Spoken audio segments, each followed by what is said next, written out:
একটি শালিক পাখির ডিম বাসা থেকে ছিটকে পড়ে গেছে। এটা একটা প্রজন্ম, এর মধ্যে একটা বাচ্চা আছে, নতুন একটি শালিক পাখি আছে। আর পাখি মানে তো প্রকৃতির অলংকার।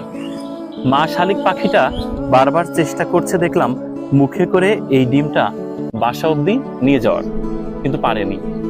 আপনি অবাক হয়ে যাবেন যে এই শালিক পাখি দম্পতির কত ভয়াবহ চেষ্টার ফসল হচ্ছে এই ডিমটা।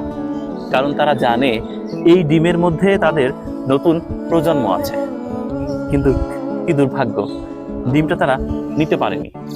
এটা দেখার পর আমার হঠাৎ করে মনে হলো যে প্রকৃতিতে প্রতিনিয়ত প্রতিটা প্রাণীর বেঁচে থাকার সংগ্রাম লুকিয়ে থাকে।